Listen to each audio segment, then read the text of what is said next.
Hello, welcome to Gardener's World. I'm just making a hole here in the Jewel Garden, trying to do as little damage as possible to the plants around me, because it's time to plant up probably the most spectacular thing that we grow anywhere at Longmeadow, and that is a salvia, Salvia dombii.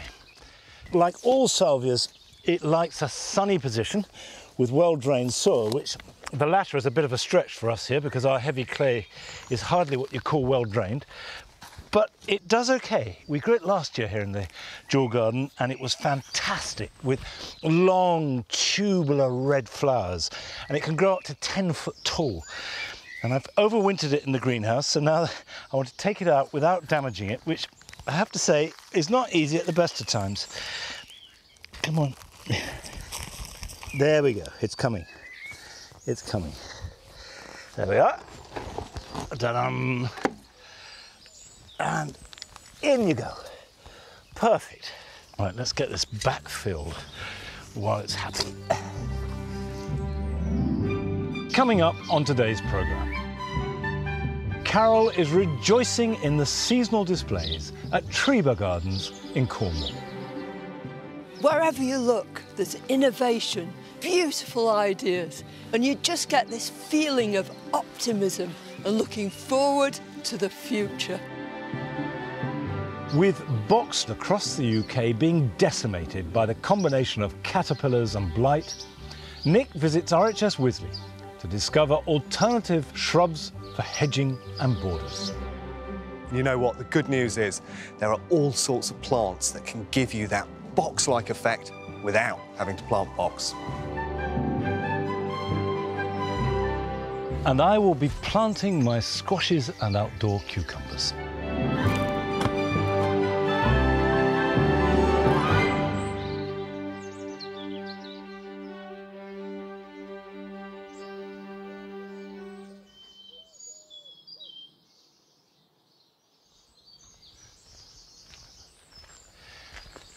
Before I plant this Salvia fulgens, I'd like to take some cuttings. Now, salvias take very well from cuttings, and traditionally you take cuttings at the end of summer and early autumn as a kind of insurance policy in case you lose the parent plant. But the truth is you can take cuttings at any time of year from salvias if you find the right material. And the right material are shoots, new shoots without a flowering bud. Now, at this time of year, they tend to have flowering buds, but there are a few on this salvia here. But if you are setting out to take cuttings of anything at all, particularly at this time of year when it's hot, you must be armed with a polythene bag.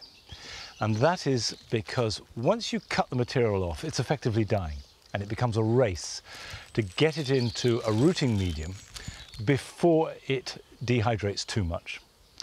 And if you put it in the bag, that slows that dehydration process down and gives you a little bit more time. Now I'm going to start with a tip cutting. There are a couple here which actually will do very nicely. I like these tip cuttings because they're a little bit stronger than the side shoots. So pop that in there and fold it over. Right, the important thing with these cuttings is not to hang about. Time is not on my side.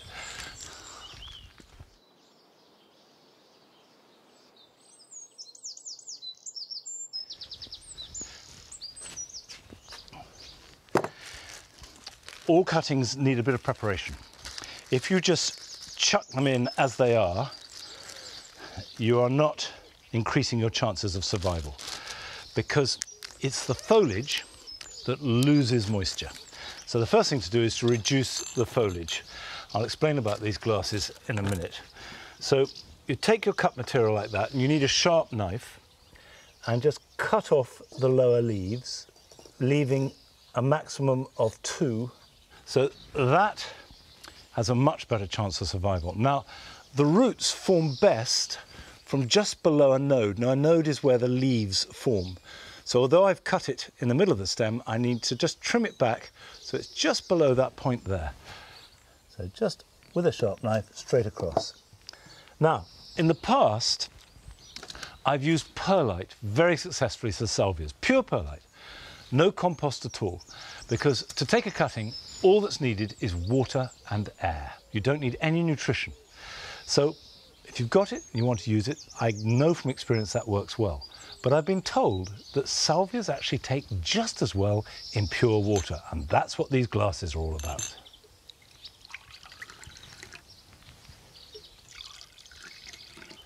Like that. And pop this in. There. Simple as that. Well, that is gardening made easy. And if you've never taken cuttings before, nothing could be easier. So go on, give it a go. And the whole point of taking cuttings from tender plants is not just to make plants for free, which of course is good, but because the cutting is identical to the parent, it means that if you lose the parent to bad weather, you've got plenty more to replace it. Now that, of course, is important for most of us because our winters are cold, but if you're lucky enough to live somewhere warm by the Gulf Stream, like Cornwall, then the range of plants that will survive winter is much greater. And Carol went to visit the marvellous gardens at Treba in Cornwall, which I last went to 25 years ago and was astounded by the incredible range of plants that they have growing there.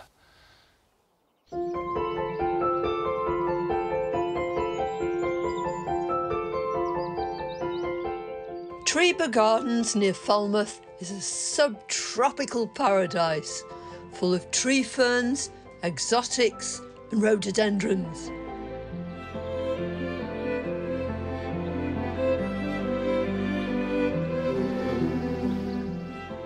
It's also famous for hydrangeas, which in the 1950s were shipped to Covent Garden Flower Market, and there are still lots here. But no garden stands still, and here at Treba they're very conscious of that time between their spring splendour and their autumn glory. And to make that more exciting, more interesting, more wonderful, they've introduced all sorts of new plantings with vivid splashes of colour throughout the garden.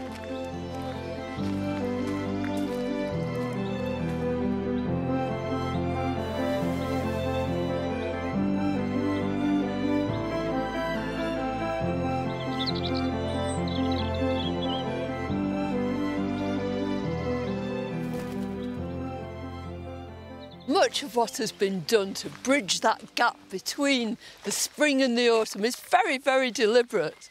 But in this case, this plant has spread this way and that way and create the most wonderful picture. This is Erigeron carvinskianus. It's called Mexican fleabane, so you know where it comes from, and you can guess the kind of place it loves to grow from how well it's doing here. In contrast to this hard granite wall, it's just so endearing, it's delightful. And if you'd like some, don't go pulling it out of a wall because it won't grow. And anyway, you shouldn't do that. The reason it won't grow is because each of these little plants has made a taproot which pushes in between the stones to find nutrients and water. But what you can do is get some seed. Put your seed on the top of a half seed tray full of gritty compost, cover it with a bit of grit, water it well from underneath, and within a few weeks it'll germinate. And once you've got your individual little plants, you can push them carefully into your wall or wherever else you want them to grow to create this wonderfully frothy effect.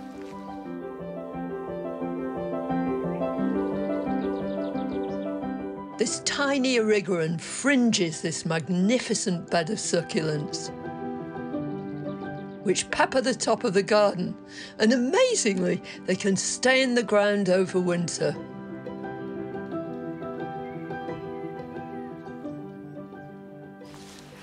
Towering over the whole scene are these giant echiums. This is Echium pininana. It's from the Canary Islands. And very, very few of us could actually get it to this sort of stage in our own gardens. Although there is a little native plant, Viper's bugloss, which has exactly the same sort of flowers, although on a much smaller scale, and is equally attractive to bees. And you can hear, never mind see, this whole thing is humming, it's buzzing with bees. And this is truly the land of the giants. Look over here, these great towering stems of puya. This is a plant from South America, and in its native habitat it would be pollinated by hummingbirds. Well, even here there aren't any hummingbirds around, but the bees love this too. Aren't they absolutely brilliant?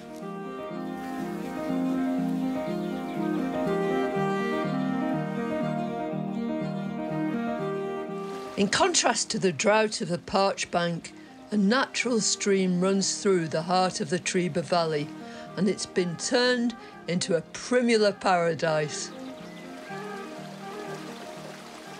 Isn't this perfection? Aren't I lucky? It's just so beautiful. You don't know where to start really, but on the other hand, you're just immediately drawn to this beautiful combination. The iris in the centre is an Iris sibirica, and it's called ruffled velvet. It's got quite broad falls to the flowers, and each one of them has a silver edge, giving it an added delicacy. And how about this for a marriage made in heaven, with this lovely Primula helidoxa?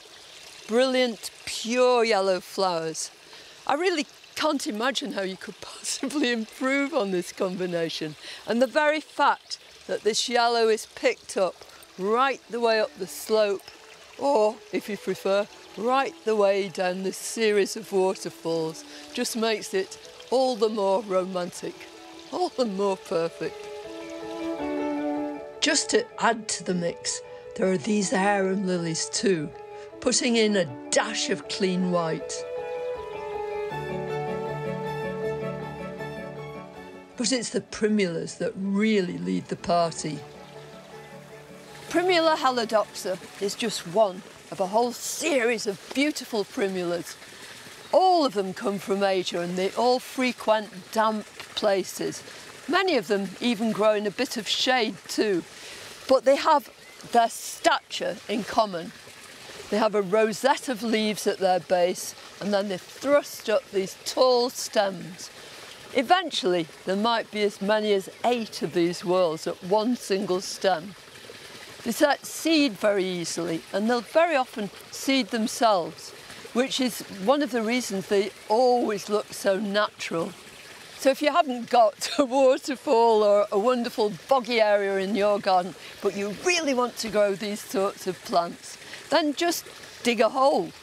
Line it with compost bags turned inside out, puncture a few holes, return the soil, and that will ensure that when you put your plants in, they're going to absolutely thrive, because you can always keep them well watered, and you can enjoy these beautiful plants yourself.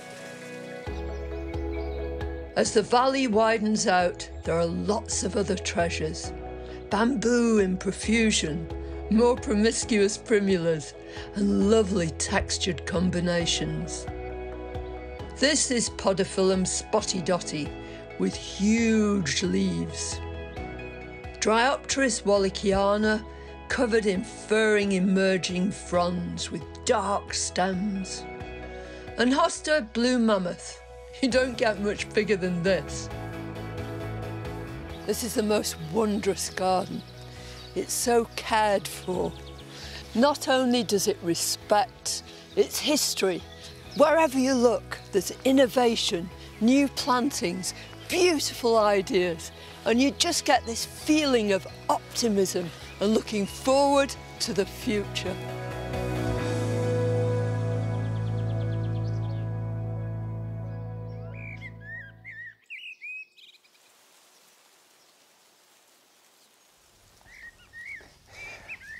Of course, the thing that makes gardens like Triba and the other gardens in Cornwall, Pembrokeshire, west coast of Scotland so special is the Gulf Stream. That warms them up just enough to make all the difference in the world. So do visit if you possibly get the chance. Now, I hope you've been growing the cactus mix dahlias from seed that we began here earlier in spring. They've now got to a good size and ready to plant out. What we have are pretty nice, healthy, good plants.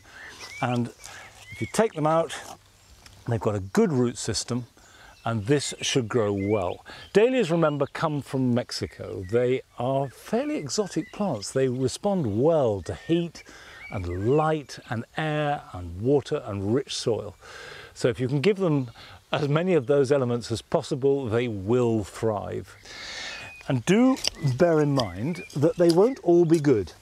Some will be absolutely beautiful, but because they're grown from seed, they will have mixed characteristics from each of their two parents. Now, these are looking good and the soil is rich, but if you have one like this, which is developing a flower head, and you can see that it's at the expense of side shoots. So what I strongly suggest you do is actually cut the flowering stem off. And you can take it back like that, and in fact, almost go right back. I am going to be ruthless and go right back to there. And that means that there will be lots of side shoots. The flowers will be a little bit smaller, but critically, the goodness will be going into the roots, and this will be all the better next year for a little bit of ruthlessness this year. And you can see a really good root system formed on that. So I'll put this in here. Okay. Right, it's now time to visit one of your gardens. And we're starting out by going to America. In fact, not just America, but right across to the other side, to California. Hello, Gardener's World. Welcome to our garden in Santa Monica, California. I'm Lavina. Today we want to tell you about our epiphyllums, also called jungle cactus. Most of the year, they display these wonderful large leaves. Then in early spring, the fireworks begin. These beautiful buds will open to become these lovely large flowers.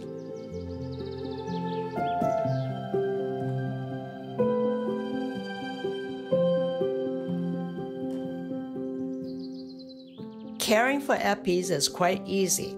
They like a mist of water on the leaves. They like good draining soil and being packed in a tight space. Epis are hardy down to freezing, so you there in England should keep them in a greenhouse until there's no chance of frost. Cuttings are just like any cactus. Snip off a section of a leaf about 6 or 8 inches long. Let it dry out for a week or two. Rest it on a pot of soil and support it with plenty of grit.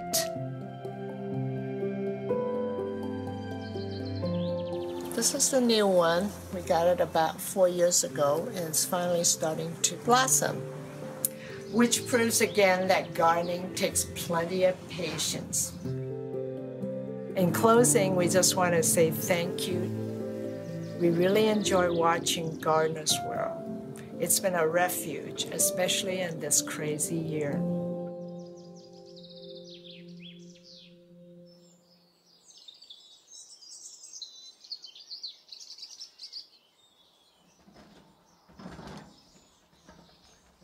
Well, thank you very much for sharing your garden with us, Lavinia. And of course, what you grow outside with huge and full expression, we grow as houseplants, and they're nothing like as big or as beautiful as that. So it's lovely to see them. Now here in the Jewel Garden, the biggest change we've made for years was to take out the box hedging, which had suffered horribly from box blight. We struggled on with it, and then this winter we bit the bullet and ripped them all out. Now what that's left is much more open borders and wider paths, but it's a little bit harsh, a little bit rigid, and I want to soften them up. So I've got some plants here deliberately to plant along the edge of the paths so that they can spill over and just soften the whole effect. And I'm starting with a hardy geranium. This is a variety called Ann Thompson. So I'm going to pop this in here.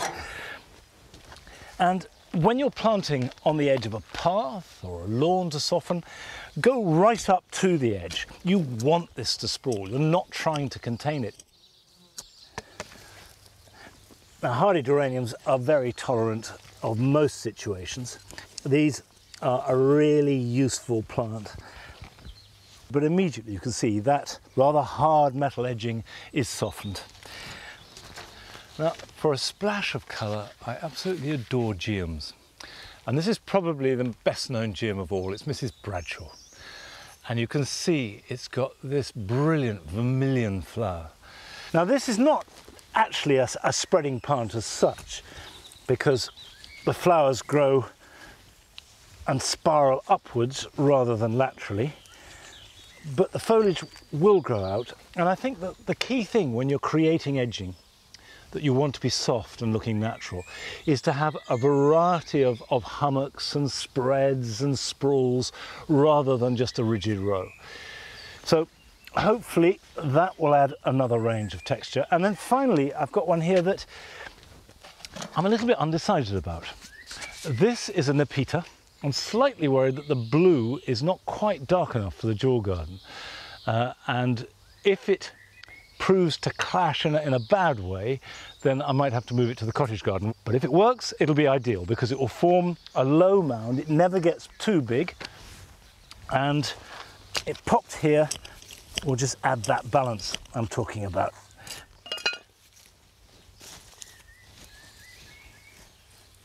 Okay, there we go. I will work down all the paths, getting a rhythm. I've got about 4 or 5 different edging plants, and some of this is experiment. Some will definitely work better than others. But I love the new development. I love the way that the Jewel Garden is actually changing and adapting over time. And we could, of course, have put hedges back that weren't of box, because there are alternatives. And Nick went to RHS Wisley to check them out. The Buxus, or box plant as we know it, has always held universal appeal. British native, its small, evergreen leaves and dense growth make it suitable for close clipping. Incredibly versatile, it can add form and structure to pretty much every type of garden.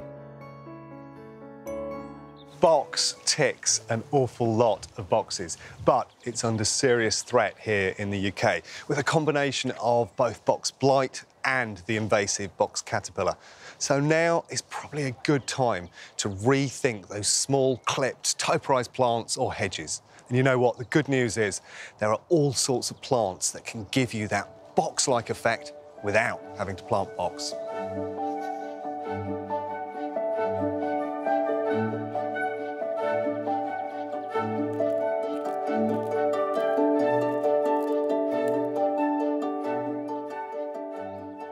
I reckon one of the best alternatives to box has got to be this. It's Lonicera nitida magrum. You can see it's got this dense foliage, so it can be clipped in a similar way to box, but it's got this slightly lighter foliage, which I think's absolutely lovely. Now, it's also got some added advantages to it. It doesn't get any pest and disease problems, and you can grow it in sun or in partial shade. The only thing you need to be careful about is that it doesn't like growing on very heavy or wet soils, but otherwise it will do extremely well. You can see here as well, it's done a great job at covering the base of this Taxus hedge, so this is slotted in brilliantly underneath. But equally, it will work as a low-clipped, standalone hedge that I think's really got to be one of the very best replacements for box.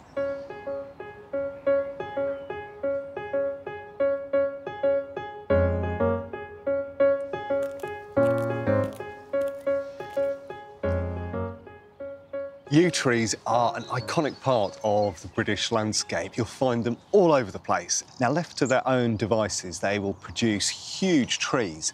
But, believe it or not, this in front of me is a form of yew. It's called Taxus repandans, and it has an almost sort of creeping or horizontal quality to it, which means it can be clipped and kept very, very low, which means it's a fantastic alternative to Buxus. Now, it stays evergreen. You can get away with clipping it once a year. And what's most useful, I think, is that it will grow in relatively heavy shade and in full sun. So you can use it as a border fronter in all of those different situations.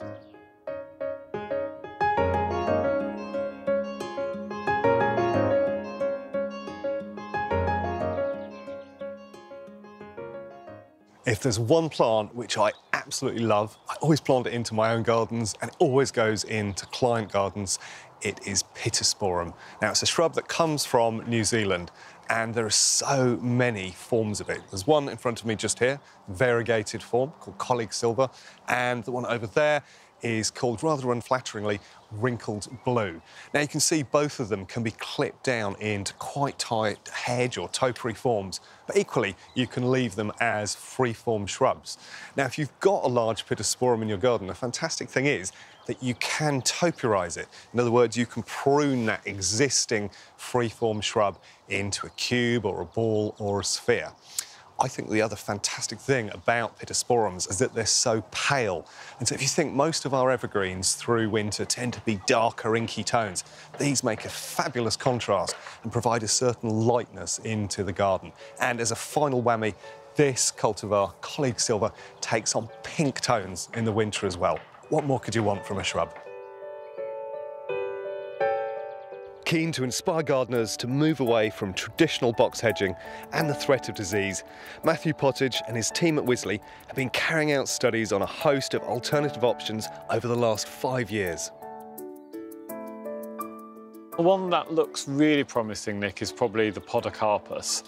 Southern Hemisphere native, but proving very hardy for us. And long before this area was planted, we had Podocarpus nivalis growing. We had -16 back in 2010, and there was no damage to it at all.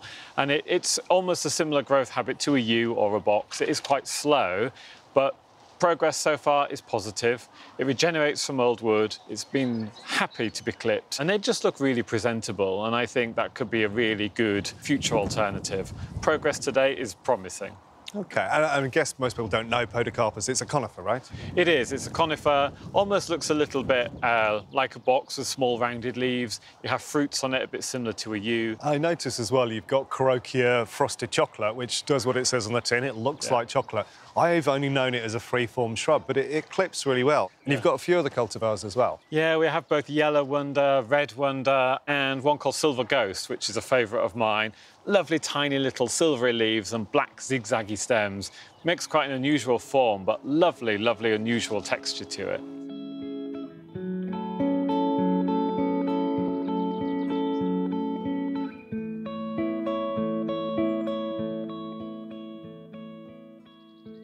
I remember in the 1970s, back in my childhood, Berberis were absolutely ubiquitous. They were in every garden. But I think gardeners got tired of them. They started to disappear. However, I reckon they are due a revival. They're such an adaptable plant. Now, this is a form called Berberis thunbergii Orange Rocket, and it's got that name because it has fabulous autumn colour. But before it does that, you've got these lovely burgundy leaves. You've then got the lovely little creamy green flowers, which eventually turn into red berries, which then join the superb autumn foliage, which is a mix of reds and oranges and yellows. So it truly glows at that time of year. Now, going into winter, of course, it loses its leaves, and it does come with a warning. It's a very spiny plant.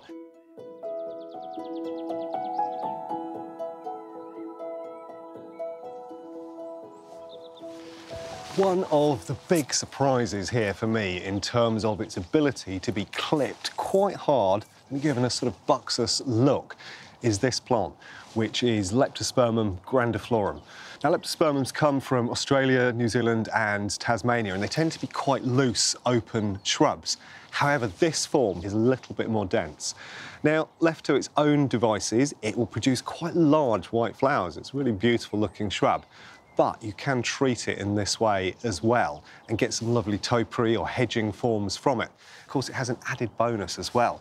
The leaves are absolutely packed with protective oils, and they have a very distinct scent. It's got a note of citrus, of sweetness, and sort of Mediterranean herbs as well. So really, really lovely. What the real joy is when you clip it, of course, it releases those scents. With so many fantastic alternatives that work just as well without the risks, it's definitely worth thinking outside the box.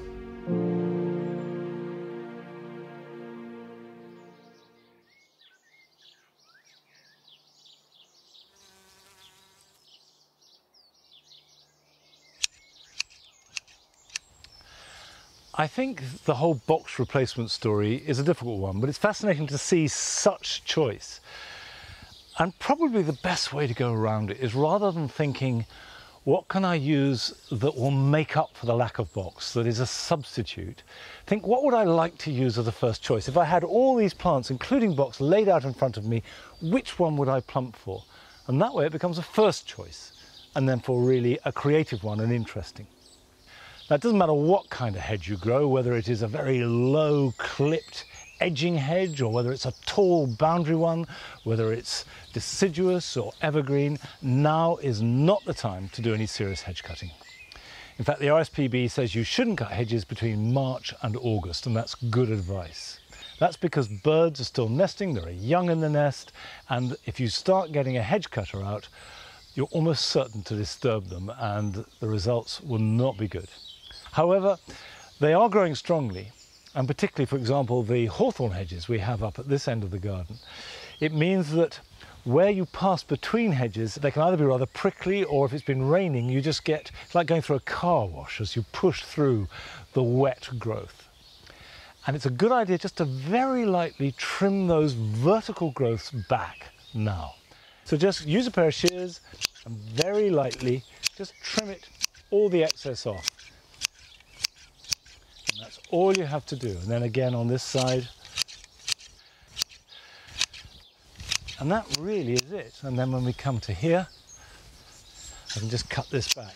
And it is incredible how effective it is, as if you can get the vertical lines that should be straight, dead straight, everything else locks into place around it and forgives a multitude of sins. There we go. That's all that's needed. Now, still to come. We visit a community garden in Deal to see how gardening has brought people together in this coastal town. We're here all the time, we love it. As soon as the sun's out, we're out here gardening. We all have a lot of fun. But now we're going to visit a garden much closer to home, or at least my home, because this has been sent to us from a viewer just a few miles from here in Herefordshire. Hi, my name is Phil Powell. I live in Herefordshire, and if I may, I'd like to show you around the back garden at my home. My wife originally laid out the garden. She's gone on now, so I'm sort of like the caretaker of it, and I do my best. I really like growing hostas. Most people have got one in a pot, but I've sort of gone completely overboard, and this time of year is just the best time. Just as the leaves are sort of fully unfurled and before they start to make flowers. Yeah, very restful.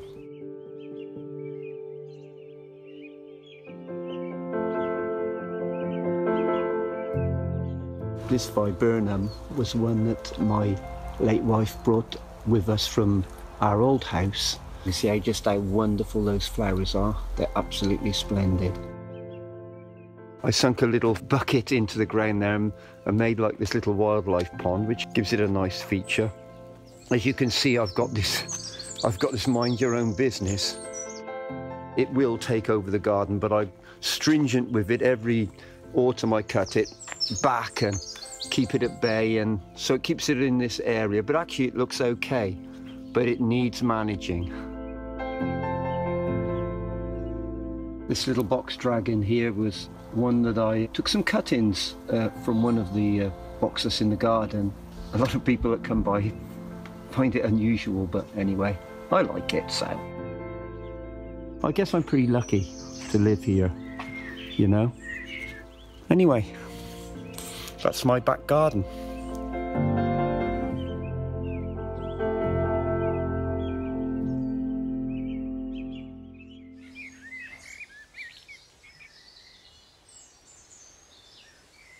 Well, I think you've done Herefordshire proud, Phil. It's a lovely garden. And it's interesting that your hostas look so good, because there's no question about it that the local soil here, which is fundamentally clay loam, it's heavy and very rich in nutrients, is good for hostas. And you can see here in the damp garden, the hostas are very happy. I love them. I love the fact they're so generous, and these great leaves with their wrinkles and furrows, and they really do hold their own with any other plant in the garden. And of course, this is before they even start to flower. And my theory about hostas is simple, is if you have healthy plants, they will be left alone by slugs and snails. They need rich, heavy soil with lots of moisture. So if you've got soil that's a bit thin or not much organic matter, or the drainage is very sharp, or you don't get much water, they're going to be stressed. And stressed plants are what slugs and snails go for. And choose varieties with nice thick leaves, and you will find that at least until late summer, they won't be touched. Now, we went down to Deal in Kent to visit a community garden that was not only open to the public and to the gardeners, but also wide open to the elements.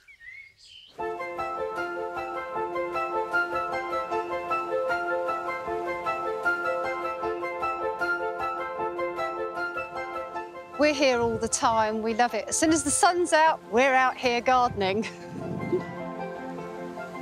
I'm Linda, and I run Sandown Castle Community Garden Group in Deal. We started this group in 2015. It was my husband John and myself and Marlene Walker, and we come down here and do lots of community gardening. Our garden is about 1/4 of an acre, and it's a very natural garden because it's right by the coast. And we have a little boat, we have a wildflower bed, lots of terracing, and a good view of the sea. We're on the east coast of Kent, between the North Sea, where it meets the English Channel. We have a lot of wind, we have a lot of salt spray, and the salt spray can sometimes go right over the garden.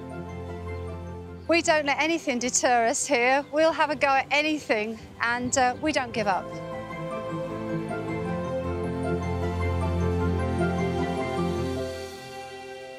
It was October the 18th, 2014, and my husband John wasn't very well, and we decided we were going to go and have a walk.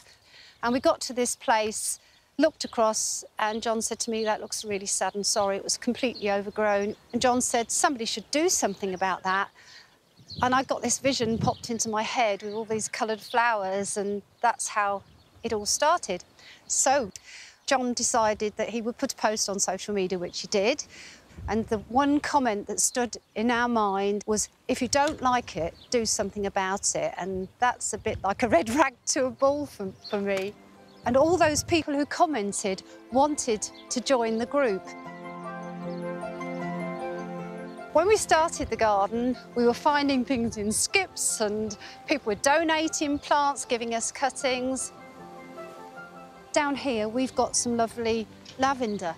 They came from someone's wedding tables. We have another plant, lovely agapanthus, that a lady donated. She used to meet her friend here many, many years ago, and sadly, he passed away, so she wanted to bring something in memory of him. So we have a lot of plants like that. And every time I see them, I think of the person who gave them to me.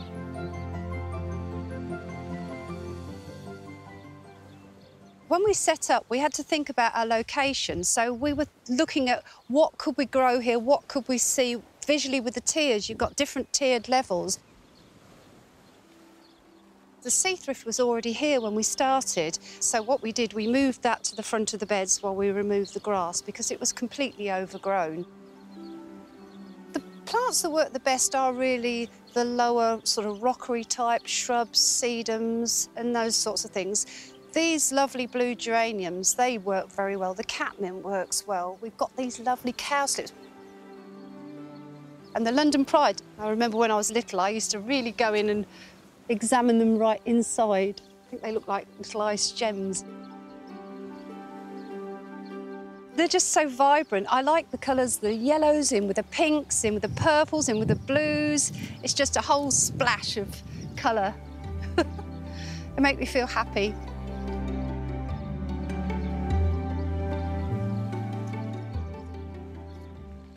I'm Bessie.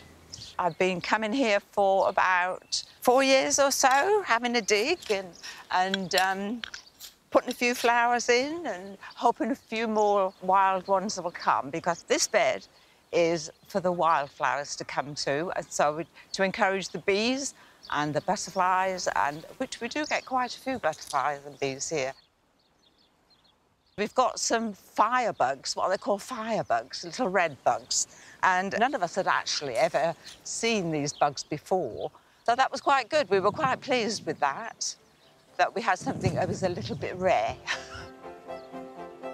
Because I live on my own, it's contact with the outside world. And to me, that's probably more important than actually planting the plants. I'm Marlene, and my particular role today is to plant the succulents in the walls. What I do is just generally make it nice and soft. Then I get some nice new fresh compost so that the roots have got something to bite at. Now this large piece on the side we don't need, it's an old flower, and what we want is all the energy to go into the plant. So we'll take that off, and then you push and push and push into the new compost so that it's in good contact with it, because it's nice and big, and then we secure it with some stones, pebbles, anything to keep it really secure. They're a very nice group of people. We've got a few people that's with us now that are down from London, living with us, joined in the community, and they are fantastic company. Work hard with us, and it's just a lovely area to be. I've got a lovely, lovely sedum here. And the way we planted this was we wanted the effect of it looking like a waterfall. So we've taken it down so it flows down the sides, and it looks really stunning against the pink sea thrift. I just like how it's all planted, how one thing merges into another. This is just, it's just like a painting. This is a Lampranthus. It's one of my favourite plants. This one's going to end up around the garden, and we'll do some cuttings. So we'll break them off here. We'll pop them in some compost and potting grit and pot them in the greenhouse until they get going, and then we'll come and start putting them around the walls.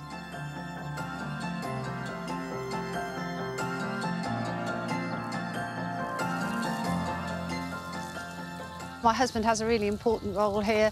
He likes watering, and even though he can't manage to get around very much these days, he loves to water from his rollator. My husband wasn't very well, and we weren't in a very good place mentally, and he wasn't physically, but starting this garden has made a huge difference. It's filled a void, it's given us hope that things will improve, and things have improved. We get so many nice comments from people coming to visit. They appreciate it, we love doing it, and we all have a lot of fun. It means everything.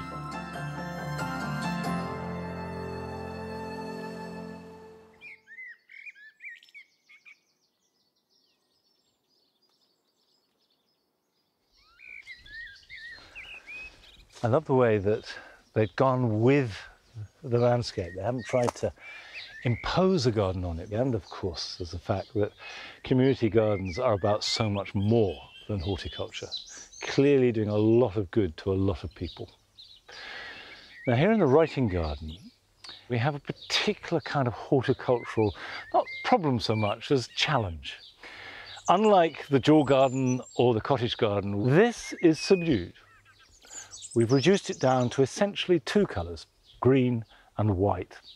And the secret is to keep it going, making sure that there is this relay of different shades, particularly of green. But I've got some plants that I've grown from seed. It's Echinacea White Swan. And what I particularly like about this Echinacea is that, as well as its white petals, it's got a green cone. In fact, that does turn typically yellow or orange like most Echinacea. But that white and green lasts for a few days before it fully comes out, and that picks up the whole rhythm of the garden. This is smaller than many Echinacea, And so you can put it nearer the front of a border, which is well for a small border like this. And it's fantastic for attracting insects, particularly bees. So I'm just going to pop this in a slot, just chop out a hole for it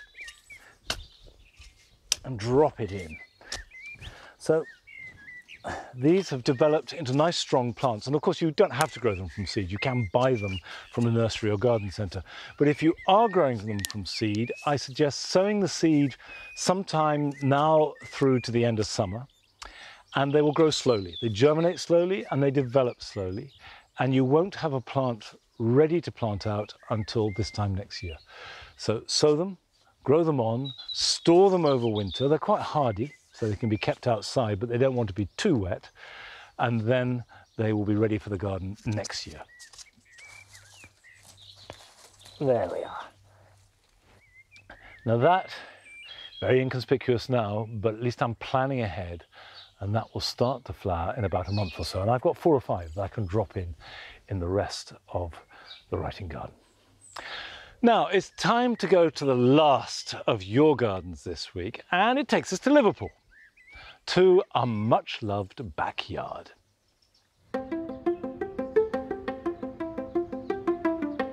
Hi, I'm Annika. And I'm Kenneth. Welcome to our yard in Liverpool.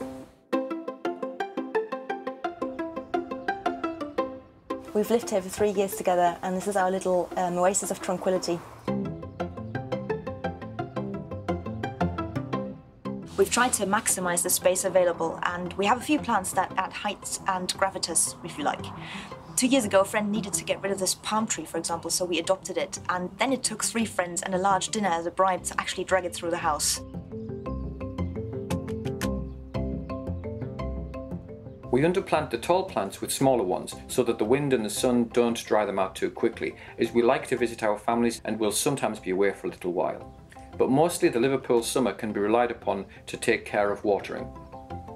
All pots are on feet or movers to protect them and to protect what's left of the old decking.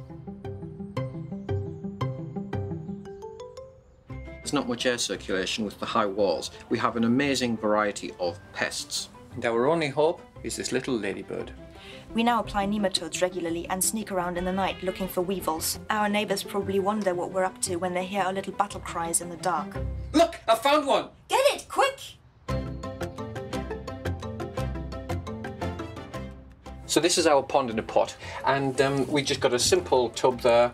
4 beautiful plants which Annika selected. We've decided to offer this nice little rippling effect, all run by his wonderful little solar panel for 20 quid. We were going to put some fish in here, but we don't really trust the scout seagulls to leave innocent fish at rest.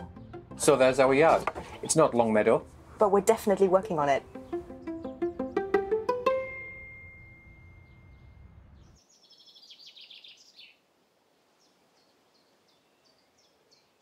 I can tell you one thing, Kenneth and Annika. You can get just as much pleasure from a garden that is limited in size from one that is acres big. And that's one of the magical things about garden. It's nothing to do with the size of the garden when it comes to pleasure. Now, I'm clutching this because I'm about to do one of my favourite jobs in the garden because it's one of the easiest. And that is to spray the tree ferns. And if you just moisten the air around them, and particularly the roots which are on the trunk. The trunks of a tree fern are essentially a bundle of roots. And if they dry out, that really affects both the health of the plant and also dramatically the size of the fronds. If you have a tree fern that seems to be growing well, and then one year the fronds seem smaller than normal, almost certainly that's because it's too dry. So ideally, just get a hose and spray it for only about a minute or so. It's one of the very few times when spraying is the right thing to do rather than watering at the ground, because there are hardly any roots, or feeding roots anyway, in the ground under the tree fern. They're all there on the trunk. So you want to keep them moist and keep the air around it moist. And that way they will be healthy and happy. And there you are. Job done.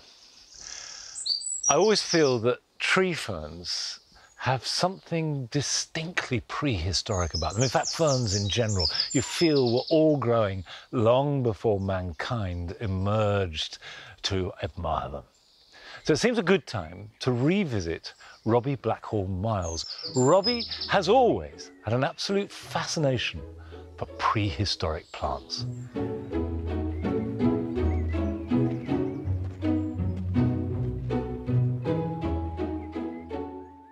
When I was a little boy, I grew up in a garden with a monkey puzzle tree in it. I discovered that this plant had been around since before the time of the dinosaurs. This little garden of mine took shape just 4 years ago. My partner and I went down to buy a hanging basket and came back with a Wollemi pine tree, one of those plants from the Jurassic era that was only discovered in 1994. From there on in, the garden grew around that tree and we built this collection of fossil plants.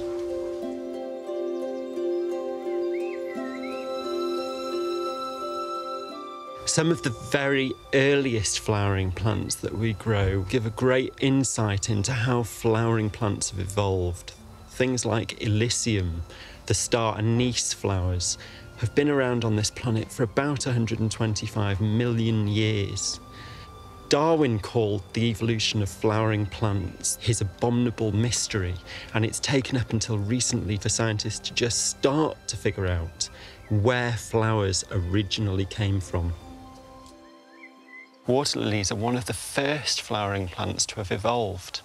They don't really understand whether that evolution took place on the land and the water lily crept back into the water, or whether the evolution took place in the water and flowering plants crept out onto the land. One particular group of plants that I'm really interested in is the family that includes Protea. They come from the southern hemisphere, so Australia, New Zealand, South Africa and South America. So what I have here is a seedling of a cycad called Bowenius spectabilis. And cycads are a group of fossil plants that's about as endangered as it comes. Some extinct in the wild, others only numbering 1 or 2 left in the wild. They're rarer than tigers, rhinos, pandas. By growing some of the plants that are threatened in the wild, in our own gardens, having got them from cultivation, we can really go a long way to saving plants like this.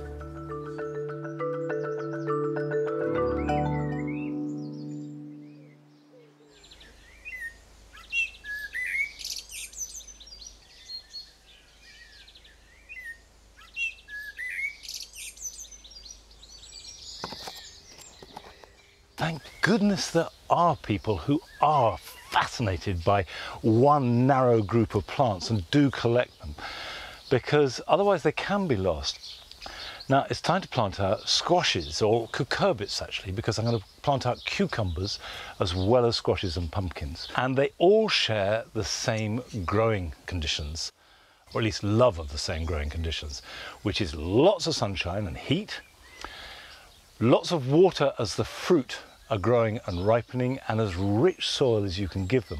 Now the reason why I've got this framework at an angle and this one upright is because this is for the cucumbers. So at this stage I don't need to add anything to the soil, that's already there, I just pop them in the ground. This is a variety called Swing that you can grow indoors or outdoors. It's a ridge variety. I'll just pop that in there like that, and this one in here. As these grow, I will tie them in to the sloping support, and they'll quite happily climb up at an angle, and then as the flowers become fruits, gravity will ensure that they hang nice and straight and they'll be easy to pick. And of course you want to have your sloping supports, whether they're canes or sticks, facing into the sun, so that as they grow the foliage won't shade out the fruits and delay their ripening.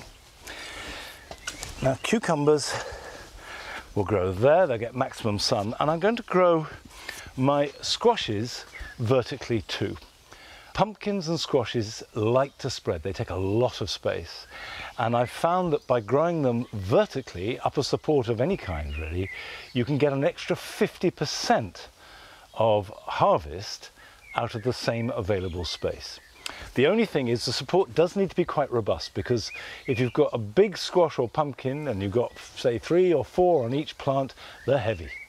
And your average bamboo cane is struggling to take that. As for planting them, I'm just going to put one at the base of each post. Now, this first variety is a small squash. This is Jack Be Little. Very tasty, and don't spread too much. So therefore, if you're very limited for space, this is an ideal one to grow. Put that in the ground, like that. And the next row I've got here is Blue Hubbard. Hubbard squashes are long, and this blue is a lovely sort of glaucous bluey grey. Okay, I'll get the rest of these planted out and then I'll give them a good soak.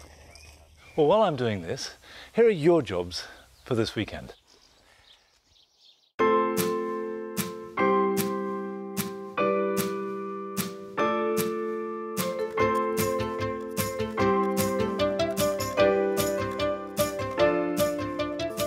At this time of year, you'll notice clusters of seedlings appearing in your borders. A lot of them will be lovely, but they are often too intensely gathered around the parent plant and need distributing. So lift a group, break them up, and then plant them where you want them to grow. But be sure to water them in really well.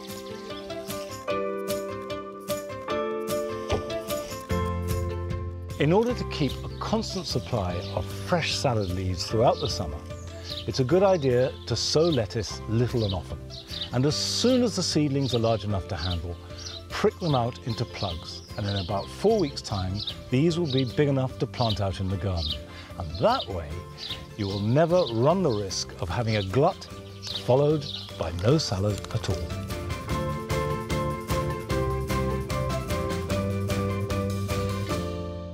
As the sweet peas come into bloom, it's really important to regularly pick them.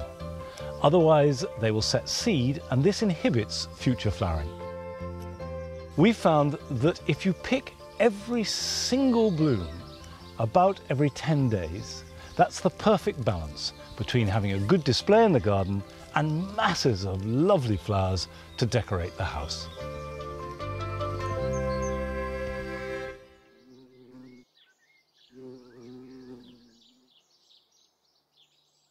I think it's more important this year than ever before, and certainly at this time of year, to give yourself a chance just to sit, stop, and enjoy the garden at its very best.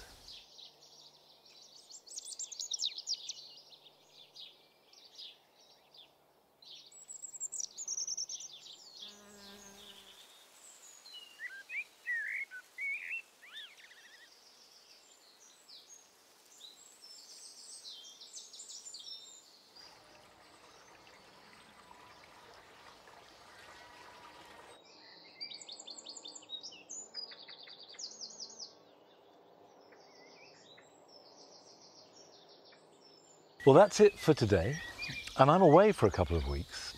But Gardener's World, of course, will still be with you and in Adam's garden. And I'll be back here at Longmeadow in a few weeks' time. So until then, bye-bye.